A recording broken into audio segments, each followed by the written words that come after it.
Hello friends, in today's video I am going to show you a method for growing coriander that will ensure it grows very quickly, even in very cold weather. First, we will divide the whole coriander seeds into two halves.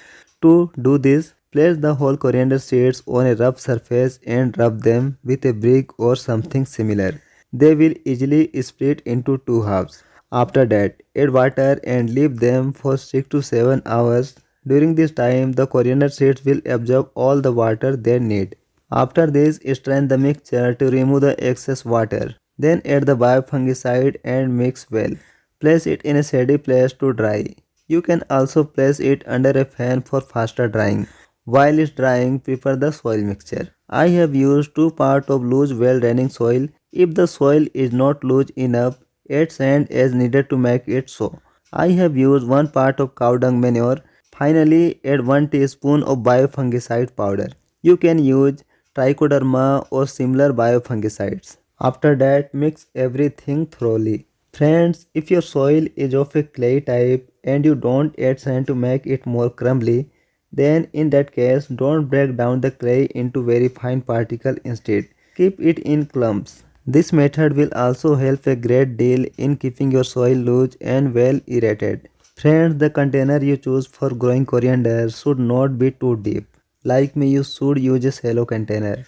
Coriander grows very well in this type of container because it's important for the soil to dry out quickly. This prevents fungal diseases and root rot in the plants. After filling the container with soil, add a thin layer of coco peat and then sprinkle the coriander seeds on top. Doing this will ensure the seeds always have moisture as coco peat retains moisture for a long time. Seed germination and root growth are much better and faster in coco peat. After sprinkling the seeds, cover them with a thin layer of coco peat. Then add another thin layer of the same soil. Water it and place it in a location that receives full sunlight.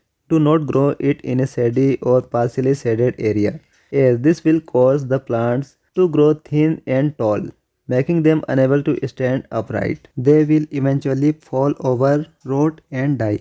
Friend, this is the first update after 9 days. In this update, you can see that almost all our seeds have sprouted and some are still germinating. Some of the seedlings at the edges of the tub are wilting slightly, which means they need watering. Although the soil in the center still has enough moisture, only the soil at the edges is dry, so we will only water the edges. You should also keep this in mind. Water only when necessary and not otherwise.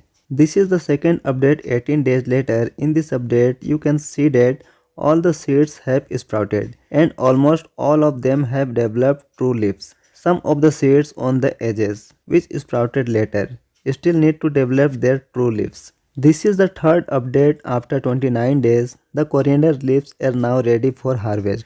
You don't need to add any fertilizer from planting the coriander seeds to the first harvest.